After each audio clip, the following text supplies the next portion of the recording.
एक बहुत सुंदर बात कहेंगे। पहले की शिव महापुराण में ये चरित्र नहीं आया तो आप ध्यान से सुनिएगा। 16 श्राद्ध में, श्राद्ध पक्ष में घर में अगर गंगा का जल हो, आपके घर में अगर गंगा जल रखा हो, श्राद्ध पक्ष में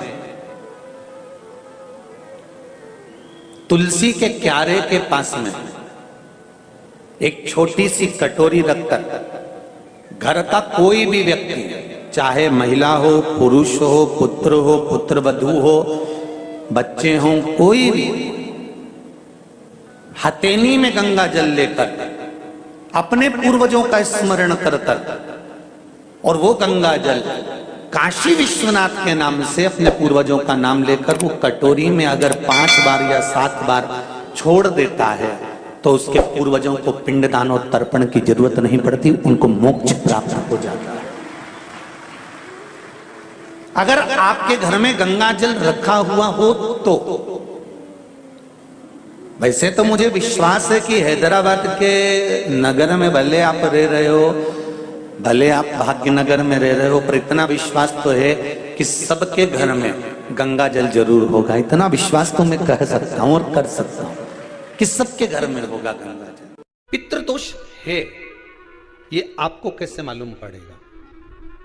पितृ भूखे हैं इसका तो वर्णन हमने पहले कर दिया कि रात्रि को जब आप सोने के बाद में 1-1.5 घंटे बाद अगर आपकी नींद खुल जाए, 1 घंटा 1.5 घंटा आप सो लिए, उसके बाद जो नींद खुली तो 1-1.5 घंटे तक अगर आपको नींद नहीं आ रही है, रात्रि को सोने के बाद में 1 घंटे बाद जब उठे तो आपको प्यास लग गई, भूख लगने लगी, प्यास लगने लगी कि मेरे को पानी पीना पड़ेगा, घबराहट हो रही, पानी पीना पड़ेगा। 1-1.5 घंटे सोने के बाद अचानक नींद खुले और आपको प्यास लगे, समझ लेना आपके पितृ भूखे हैं और प्यासे हैं, उनको जल की जरूरत है। किसी भी नदी में, सरोवर में, कुंड में, बावड़ी में, तालाब में, आप तीर्थ में जाकर जब स्नान करते हैं तो स्नान करने के बाद एक काम का नियम बना लो कि अपने हाथ की अंजलि में जल लेकर अपने पूर्वजों को देना है। प्यासे रहते हैं। 3 वृक्ष पितरों के तुल्य हैं। पहला पीपल, दूसरा बट वृक्ष, तीसरा बेलपत्र का वृक्ष। ये पितरों के तुल्य हैं। अगर आपको रात्रि में नींद नहीं आ रही है, ऐसा लगता है कि रात्रि को 1 घंटा 1.5 घंटा सोने के बाद कुछ गलत गलत विचार आने लगते हैं, नींद सुबह 3 बजे तक 4 बजे तक नहीं आती, 4 बजे के बाद फिर नींद आती है, तो एक प्रैक्टिकल जरूर कर देखना। एक प्रैक्टिकल करने में क्या जाता है? प्रयास करने में क्या कुछ जाता है क्या? प्रैक्टिकल कर देखना कि कहीं सीवर वाला हमारा झूठ तो नहीं बोल रहा, तो प्रैक्टिकल करने में कुछ नहीं जाए। 1 लोटा पानी लो, उसमें थोड़ा सा कच्चा दूध डाल लीजिए, श्राद्ध पक्ष चल रहा है, बेलपत्री का पेड़ या पीपल का पेड़ या बट का पेड़, इन पेड़ के नीचे ले जाकर उस दूध को दोपहर में सुबह 10 बजे से लेकर 12 बजे के बीच में ले जाकर चढ़ा दीजिए। रात्रि को फिर ना आपको प्यास लगेगी, ना भूख लगेगी, नींद एक बार लगी तो सुबह ही खुलेगी। प्रैक्टिकल करने में क्या जाता है? पानी डालने में तुम्हारा कुछ जाएगा? अरे बोला तो सही, हाँ मैं 10 रुपया का दूध जरूर उसमें, और तुम इतनी चतुर हो, इतना सारा दूध थोड़ी डालोगे, तो 2 घंटा लगेगा। कहाँ तुम इतना डालने वाले हो? बहुत चतुर लोग हो संसार में हो। भले पूजन पाठ नहीं करे पर कहीं का एकदम मिलने आ जाए ना, क्या अम्मा जी है क्या पाठ कर रही है, फिर वो भी बैठ गई तुरंत, अभी तो सोई थी।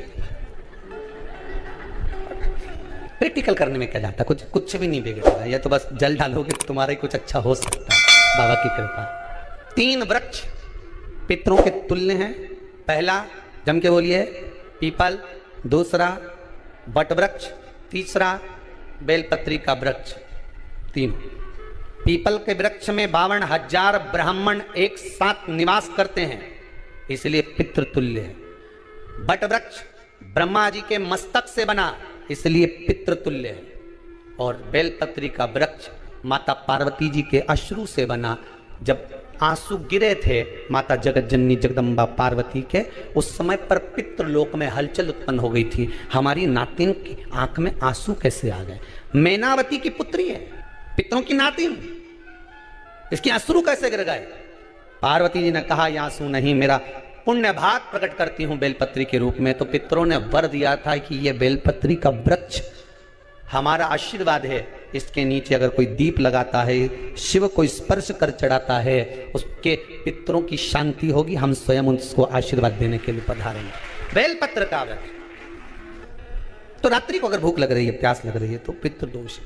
दूसरा पितृदोष का लक्षण बताया, घर में कोई शुभ कार्य ना हो, वंश की वृद्धि ना हो, 1 रुपये कमाओ, 1.25 रुपये खर्च हो रहे हैं, पैसा 10 जगह से कमाई आ रही है पर घर में टिक नहीं पा रही है, आया गया, पितृदोष है।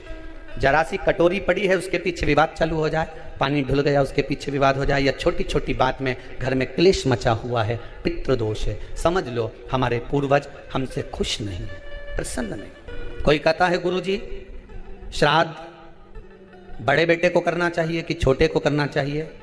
शिव महापुराण की कथा कहती है, अगर जायदाद का पूरा हिस्सा बड़े ने लिया हो और तुमने अपनी माता का दूध ना पिया हो तो एक ही को कर लेने दो। अगर माता का दूध पिया है और अगर एक अंगूठी भी ली है, जरा सा एक कपड़ा भी अगर सास का लिया है, तो श्राद्ध तो तुझे करना ही पड़ेगा, करना ही पड़ेगा। तूने मेरा दूध पिया है तो बिल्कुल जम के तो बोलो। अगर तुमने उनका कुछ खाया है तो अब एक काम और हो सकता है, गुरुजी वो श्राद्ध अगर हम नहीं करें और बड़े भैया करें और हम उन्हीं के यहाँ चले जाएं तो चले जा, मना कौन कर रहा है? पूड़ी का तेल तू ले जा, खीर का दूध 2 थैली तू खरीद के ले जा, जितना वहां वो सेवा करे उतनी सेवा तुम करो। गलत है क्या? जायदाद का भी तो हिस्सा किया था। सुई की नोक के बराबर नहीं दूंगा, ने ईंट इधर खसकी है तो हमारी इधर खसका दीजिए। हमारी बसियत में इतना लिखा है तो फिर बसियत में ये भी लिख के जाना चाहिए था। मैं तो क्यों सबके, तुम डरो मत ही रहे एक भी। जब छोरा छोरी के जब सब सामान प्रॉपर्टी दो ना, जमीन दो ना, जायदाद दो ना, सारा सामान छोरा छोरी के दो, तो उनके लिख के भी जाओ कि हमारी श्राद्ध कर दे अच्छे से, नहीं तो भूतड़ी बन के सुताऊंगी।